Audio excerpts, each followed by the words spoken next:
Hello, citizens of the earth. This is Amy Smith. I am just doing a not so little video on how to protect yourself online in this digital age. So this is going to be a little long because there's a lot of information I want to cover and it's not all inclusive, but I had a lot of great resources. I can point you in the right direction after this video. So stay with me here. The first thing you need to understand if you're using the internet, if you're using social media, using email, if you're sending a text message in this digital age, is that once it leaves your brain, it's not just yours anymore. It's in the cloud or wherever. You can take so many precautions to prevent issues, breaches, or whatever. But at the end of the day, like I said, once it leaves your brain or your mouth, if you're just talking to your spouse or your friend or whatever, once it's on the internet, it's out there. Doesn't matter what privacy settings you set on your Facebook profile. Doesn't matter that, oh, it's I'm using my email like to connect. Like it doesn't matter. Someone can get it. And that's what I kind of want to talk about. So you with all of this in mind, I kind of say you're either Ron Swanson or you're bust because you either do completely off the grid or you join 2018 and you just have to understand how to use the system. So if you understand what's happening when you're posting online, what information Google, Yahoo, the government, doesn't matter what government, um, Facebook, Twitter, the email account you're using, if you understand what information they're receiving and collecting, how they're using it most of the time, why they're using it or taking it, and then kind of how you can protect yourself or prevent issues, then you are more likely to like enjoy this in peace or not. That's still up to you. So, with all that said, why people like Google or the corporate side of things, not government, so why corporations or internet companies like to have this information? I speak for myself too. I may not be someone that actually pays for ads, but I understand and I value the information that Facebook or Google or Twitter is telling me about the people who use my stuff. I really value that. And that's what they're doing. They're understanding the users of a product so they can best fix a product or give you similar products or services and all that stuff. And that's that. And I'm sure you all know that, but that's that thing that happens when you type something into Google search and then you get an ad on your email. That's what that is.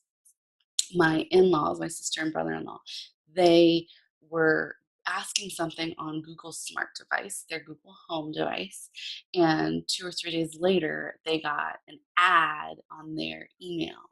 They use Gmail, so Google on their email about that product that they were asking. So it's all talking to each other in some way, shape, or form. I mean, Google is talking to each other or to Google. So it's to help improve the experience you are having in some way, shape, or form, and to help provide similar products or services or information that you might find valuable. Facebook's doing it, Twitter's doing it, Pinterest is doing it, Yahoo's doing it. All of them are doing it. The government, you need to decide what side you're on that. The government is using those things to get a better understanding of you as well, particularly in terms of are you a threat or are you not a threat? I'm sure you can go all into beyond that, but to an extent, with all that said, to an extent, what I'm going to tell you, I'm not trying to have you Shrek things. unnecessarily, because there are potentially advantages to the government kind of knowing a thing or two. But the issue is beyond that. The issue is, what are they then doing with that information and how are they using it? So that's really the real issue. And of course, all of these people, all of these companies, all of these corporations, all of these government entities absolutely should be doing everything they can to protect that information. But at the end of the day, like I said, once it leaves your brain, it's out there and anybody can access it, regardless of what Google's doing or Facebook's doing or the US government or the Swedish government or whomever. Regardless of what they're helping us do, like helping protect us, there's still baddies that are out there that are going to do bad things. Doesn't matter who you are, except the bigger you are as a company, the bigger a target you are. Twitter got hacked. We all, like, they all get hacked. The government gets hacked and all that. So the government probably has a lot stricter, well, they do. They have a lot stricter protocols and policies and security measures in place than I do. But there's still a lot that can be done. And that's kind of the point of this video, is to help users of the digital age really get a better grasp of what's going on and how we can protect ourselves from the baddies. That's what I like to call them. Okay. So, information to not post, your tech, security on the internet, and security on your website. I'm going to go over all of those. So, information to not post.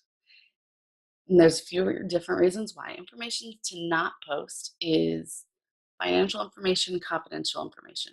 Sounds like a no-brainer, right? People still do it. The founder of LifeLock helps protect against identity theft. The founder of LifeLock gives out his social security number because he is so confident LifeLock will not will protect against identity theft for him. I'm like, wow, that's great. But for most of us who probably don't have that sense of security, even if we do have LifeLock, it's just a good rule of thumb. So I'm not really going to spend much time on that. Posting someone else's content without their consent, that starts getting into identity or intellectual property, and that starts getting into copyright infringement of some sort. There's a whole umbrella under intellectual property. So it's just like when you're in high school or college and you couldn't plagiarize content or words or at someone else's paper. It's kind of the same thing. And that applies to graphics, that applies to blog articles, that applies to pictures, video, then a logo. The list goes on and on. There are it's just there's gray areas, but there's pretty defined black and white areas. So really, what for this, I'm just talking about the basics. Like, don't, if it's not your kid, don't post the picture. Um, there's parents are getting that protection, and they want to develop their own digital footprint for their child, or they want their child to do that. And there could be issues like, if that's not you, don't post on Facebook, or if that's not your kid, don't post on Facebook. That's just one example. Of course, again, if you didn't take that picture and you're claiming it's your picture, then you could get into some legal issue. Even if you credit who took the picture, you still could need their consent, because they might not want that picture for the world. I've heard this example with blog articles. Someone did not want their blog articles shared. They wanted to inform, but they didn't want it shared. So consent, this goes with fonts you download, all kinds of things. And I have I have my own blog article on that and how to navigate that. So I'm not going to go too much into that here. Posting pictures or photos of your brand new house, including the house number, street sign, probably not doing the street sign, the house number, especially if there's like major landmarks or identifiable things, if you go to this park every day and it's kind of like a big park. I I mean, I guess I want to say Central Park. If it's like, oh, every day at 1 p.m. I go to Central Park with my kid. Things like that, like you can kind of get the picture. People can figure out your location. Daddies now know your location. So, not doing that, but also not geotagging your pictures. Being like, hey, this is, the park in my neighborhood that we just spent 2 hours at. Now they know your neighborhood. Now, if they can look at another picture and see, oh, that looks like the front of her house. It's not the whole front of the house, but I know the neighborhood park because it's geotagged. I see their front door that they took a picture at. They're putting baddies are putting this together. Am I being too cautious? I don't know. This happens. So it's things you need to think about. So don't post your private property, street signs, house numbers, geotag posts. That's actually in the picture, the data. Um, an image has data in it, like what camera took the picture, where the picture was taken, was a flash used, what was the aperture, all that stuff. An image has that data, metadata in the image. So that's a little harder to come by, but you can notice if you go to Google Images, you can get that image or you can get that information from a Google image, from those images. So it's just important to know is a possibility, to know that this is a thing. Full birth dates, names, full names of yourself, your children, even the birthplace. So the full birth dates, full birthplace, any of this. Hey, today my child turned 3. 3 years ago today, I had my daughter at X and X hospital, or here in the city that I live. I have heard 2 unfortunate cases of parents stealing the identity of their children. Of course, they know all the information. They know their social security number, but now you're giving out to baddies out there that your daughter is 3 years old. They can maybe know her full name if you're one of those people that do or don't like do a nickname. Maybe know the full name, um, and they know the place. So they have 3 important things. It's not that hard to start putting together because they're smart. They can hack. They can get rest of the stuff. So, but limiting that as much as possible. Again, I already talked about children who are on your own. Upcoming vacation details.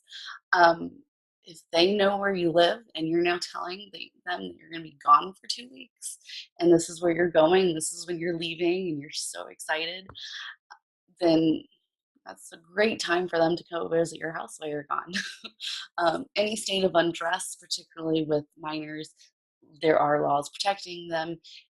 Doesn't matter if they're your kids at that point. If they are naked in a picture, there are laws for that.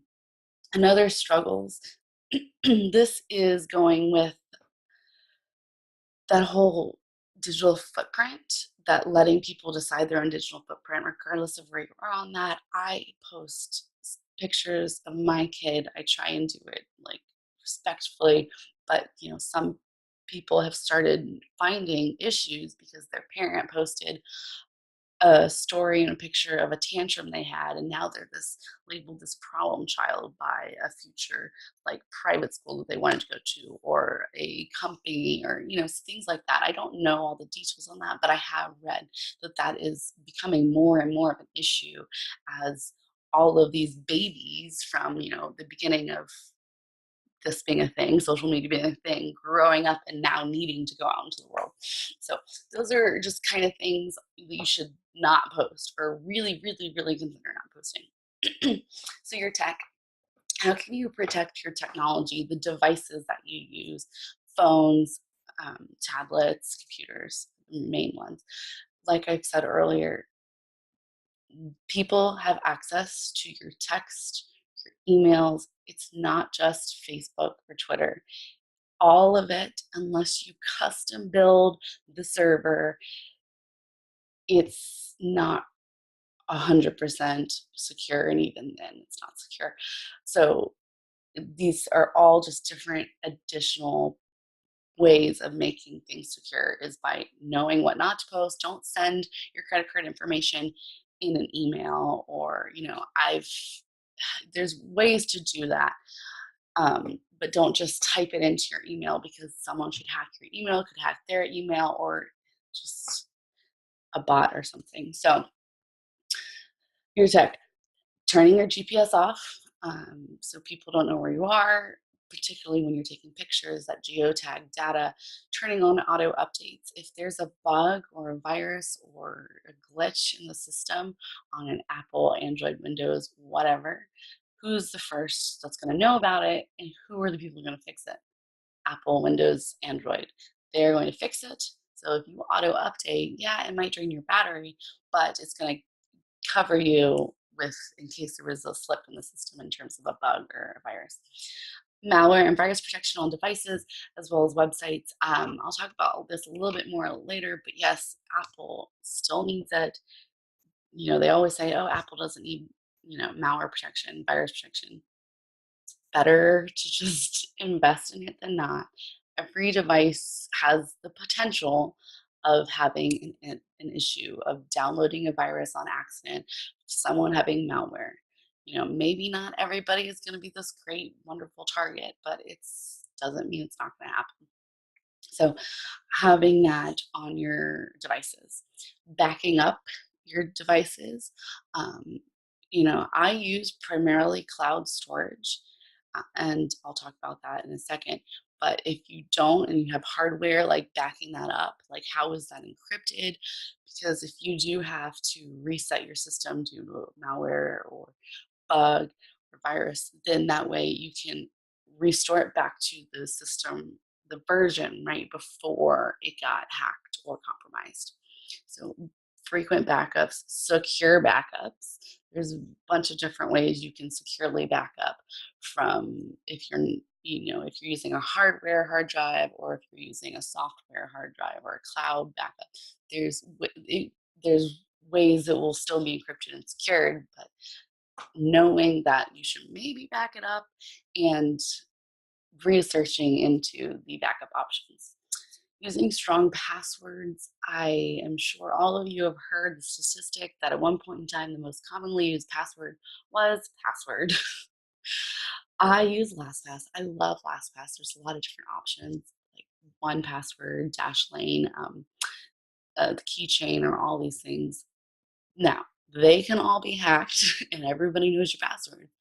But I like the idea that I have one crazy password for my LastPass account, and then LastPass auto generates, upon request, or it stores all my password for everything, and then it auto generates like this long string, alphanumeric, punctuation, password, spaces, maybe, exclamation points, all these things. It and that's just really adds to that layer of security. That, yeah, maybe it's annoying that now I don't know all my own passwords and I have to do all these extra steps, but it's so worth it, particularly when we're talking about like websites that you don't want people to have access to. The nice thing again with LastPass is you can also share login information. You could like with my husband, I we share like his credit card um, login. If I need to go in and check something out, he'll just share with me and I can log in, because LastPass is Chrome extension, Safari extension, an app, and all this stuff. But he can also he can prevent me from actually seeing the password. So maybe that's not beneficial with a spouse. But like when I do client work, I tell them, for your protection, share the login, but you can prevent me from seeing the actual password, so that I can do what I need to do with your website, the coding, and all that stuff. But I never actually know the password. And then 2 weeks later, when we're no longer on the project, you can revoke complete access. So that's why I like LastPass. Paying attention to what an application requires access to. A while ago, there was a flashlight app back before Apple had, in a native flashlight. There was an app that you would have to download, and it required access to your photos, your camera photos. We can understand it requiring access to your camera, because the camera is where the flash comes from. but it shouldn't need to see your actual photos. And there's everybody was like, "Don't use this app because it requires access to things that it shouldn't do that, and for protection and X, Y, and Z." So paying attention to when you're downloading apps and third-party plugins and software and all this stuff, what exactly it's doing, it's using. Does it need to be having access to your photos? Most apps probably don't need access to your photos. And nowadays, you have extra prompts of like, I need to access your photos in order to upload a photo to Instagram. That's one thing. So, but paying attention to that is a thing that you need to pay attention to. Okay, so that's it for your tech. And like I said, some of this will come back later. So, on the internet, you want to turn off cookie tracking if you're really worried. Clear your cache every once in a while. In I believe in the European Union and in some countries, it's required for the website to tell you that they are collecting cookies, which is like information on you to understand what you're doing on the website, how you're using the website. Again, as a business and website owner, that is incredibly valuable information. But not every country requires us website owners tell you that we're actually doing that. So if you don't know that we're doing that, then you don't know to reject us with your cookies, or you don't know to clear your cookies, your cache, and all that. You don't know to do that if we don't tell you. But some countries do, and you'll see that they have like a cookies agreement of some sort, or they'll tell you, they'll notify you that we are collecting cookies and all that stuff. So turning off cookie tracking, which is a browser setting, there's also a Chrome extension or a browser extension that you can use for that if you want to go that much further. Two-factor authentication or Google authentication or authenticator. There's two different ways you can go one step beyond just a single password you type in. Fingerprint scanning is also doing that with phones, sometimes on devices more and more, but it goes one step further with like a website program or a SaaS, which is a software as a service. For instance, MailChimp has two-factor authentication, which means that I go to MailChimp, I type in my password or LastPass, and then it prompts me to check my phone because they've sent me a code, and I now have to plug in that code before I can actually get into MailChimp. They offered a 10% off discount for doing a two-factor authentication. I was like, okay, that's nice. um, a lot more companies are doing this, asking for this because they realize that this can be helpful in breaches and all that stuff. With that said, they also know your location and your IP settings, which is the location your computer is. If that makes sense. So they know that too. So, for instance, when I have a team member who has access to my Instagram account, Instagram's like, "That's not at the usual IP address. Nope, I'm sorry, you do not have access." So they will send me a message. I have to like re-log in or grant access. It's kind of annoying, but that's why they're doing it, because of all these hacking issues. So Google Authenticator and similar is when a password is always changing or a code is always changing. So if you want to access something, you have to go, there's a download phone app. You have to download that app and you see, okay, in this 60-second period, this is what that code is. So in 60 seconds, I need to type in that code or else it's a new code or a new password. So that's another thing that I've seen more and more. Use DuckDuckGo as a search engine. So Chrome, Google, Yahoo, Bing, they all collect information for those reasons I talked about earlier. It's great that they collect information, but we want to know how they're using it, right? If you want to go Ron Swanson but need the internet, DuckDuckGo is an alternative because it is a search engine that is like, I do not store your browsing history. I don't care what you do. I give you unbiased search results based on the fact that we don't store. So we're not giving you customized search results. So again, if you need a baker in your zip code, they don't automatically know your zip code. So you really need to be specific. Whereas Google, you can just type in baker and they're probably going to give you the 5 closest to you.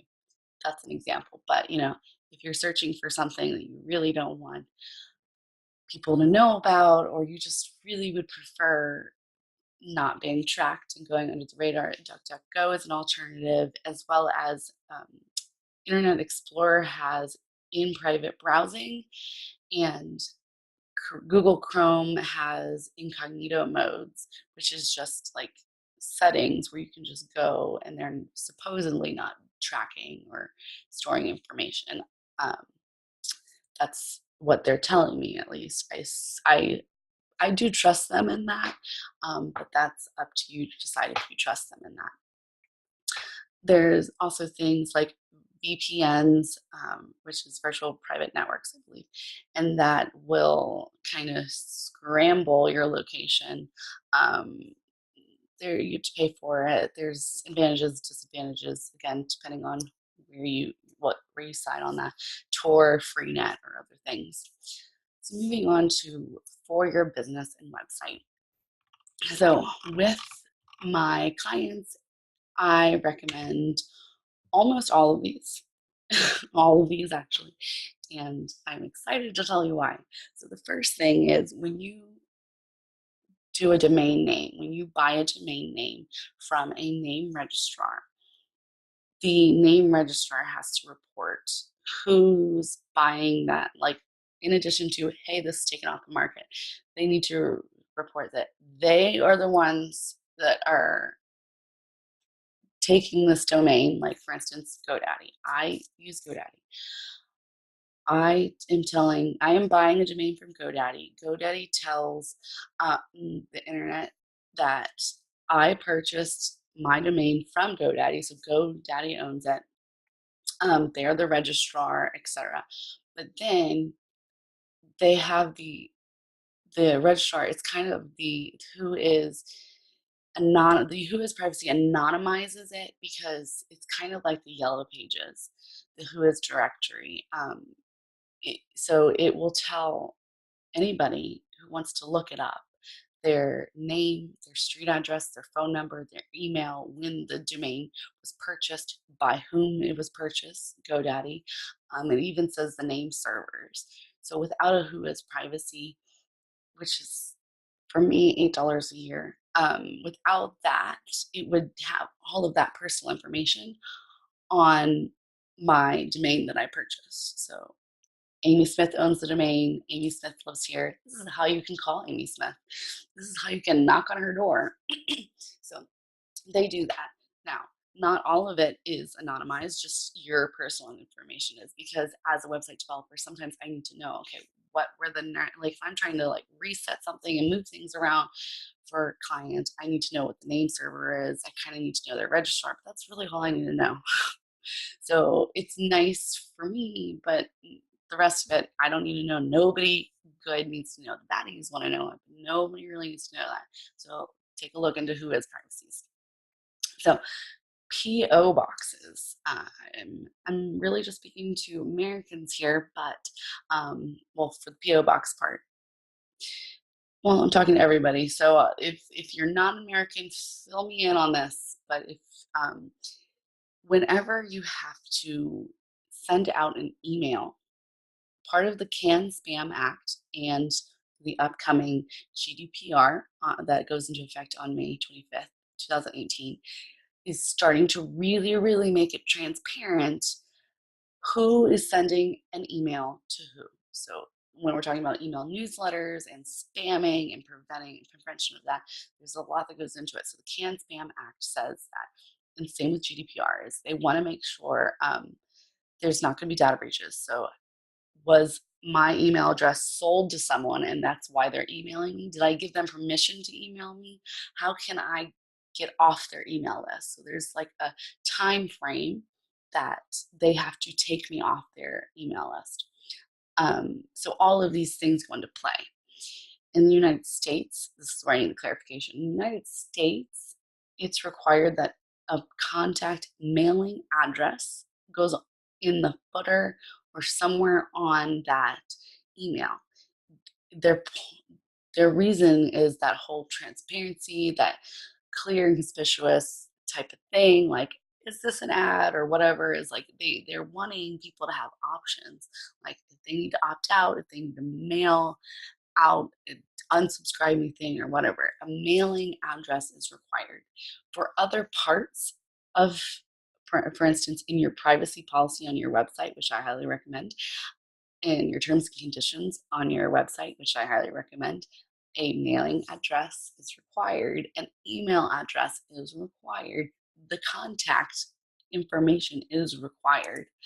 Um, so having a PO box, so people don't know your physical location unless you have a storefront. Um, so people don't have your physical location, so they're not like, they don't know your address, they don't knock on your door, they don't spam you in turn with mail or whatever, or is important. So we purchased a PO box. It was not expensive at all. We purchased a PO box for that is because we do not want our home address displayed everywhere.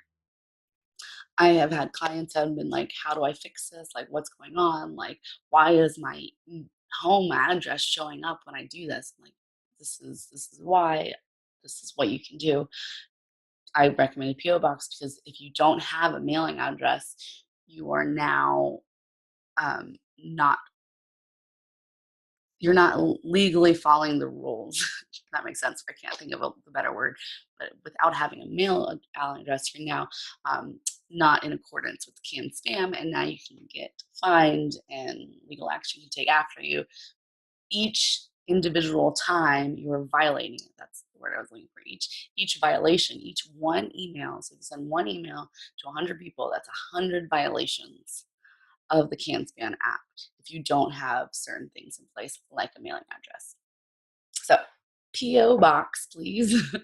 An SSL certificate is a secure sockets layer certification, and there's different tiers of that. So I guarantee Facebook has the top tier, and Twitter has the top tier, Microsoft has the top tier. I can get away with the lowest tier because I pretty much just have a landing page for my website development business. But it's pretty much saying to search engines, to the internet, to the users of your website, I have purchased extra protection. It's not cheap. I have purchased extra protection to make sure that any information you give me on my website is secure and is doing I'm doing what I can to make sure a hack or a data breach or something is not going to come of the information you give to me. Or if you do give me the information and there is a breach, you're likely not as attached as you could be without the certification. um, that's the basis of it. It does a few extra things. So if you are collecting any information, as any personally identifiable information as simple as a name and an email address, you really, really need an SSL certificate. If you are collecting credit card information, birth dates, any of that, billing addresses, you definitely need an SSL certificate, non-negotiable, because Google, Yahoo, sometimes they won't even show your website, and they're now saying, this website is not secure. Are you sure you want to proceed? Check a box. If you do, if you don't check that box, you go right back to where you came from. So that is so important. Not to mention search engines love it because, again, you're saying, I am secure, I am protecting the user of this website. And Google does want the users of the users of the website to be protected. Facebook does want the users of Facebook to be protected. That is their goal. It's just sometimes really hard to enforce when it's such a big thing. So an SSL certificate is a very helpful step in that. And like I said, Facebook has it. I have it. A lot of people have it. The way you can find out if someone has an SSL certificate is by looking at their full URL. So before, it was really just http://www with an SSL certificate, an S is added. So it's https://. So Facebook has the S, https, facebook.com, https, thebrandcreative.co. So those are all important for that. So you can really tell. Some companies, they have, I've noted, I don't know if it's still a thing, but I would notice that it was just HTTP until it got to like a billing page, and then it was like secure, and I was like, well, that counts. So that's the thing too. So know this when you're looking and when you're using a website, but now know it if you're the owner of a website. Okay, use encrypted storage companies like Dropbox, Google Drive, Microsoft OneDrive. Read that these companies are what they're doing, how they're encrypting it, what they're doing to protect the information that's stored in their server or their application. And you want to make sure you understand that because you, especially with the upcoming GDPR, you are now liable for any information you store in there that pertains to your clients. And if you're storing client information, like yeah, definitely like passwords, but if you're storing like their account information, then you want to make sure that the people you are trusting to store this information is taking care of this information, because it's not Dropbox. It's not just Dropbox that's in trouble if there's a hack. If you are relying on Dropbox, you are also now liable. So that's something you need to take into account, making sure you understand what's going on when you use these programs, when you're trusting somebody else to store important information. If you're not storing client stuff, you're just storing your own stuff, you're the only one that potentially might get screwed. But look into IT support, especially, again, the bigger of a target you are, the more likelihood that something like this could happen. Still not common, but it's the bigger you are, the more likely it is. And then again, email, chats. If you're not writing a letter and personally delivering it to that person and then them burning it, it's it's not yours really. It's not just yours. There's a potential there.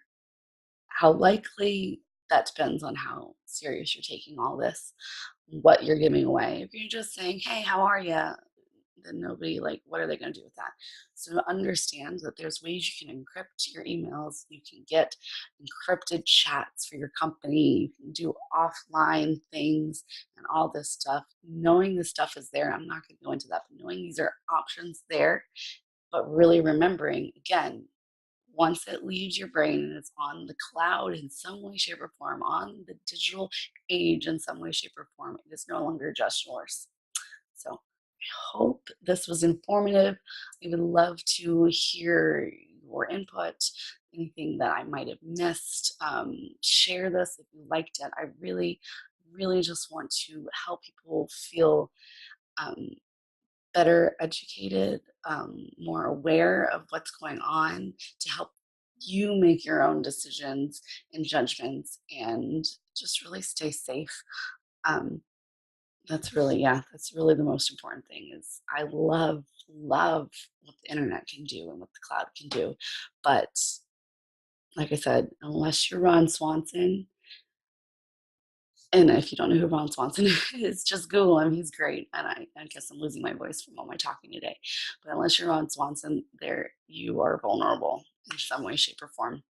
So have a wonderful day, and thank you so much for watching.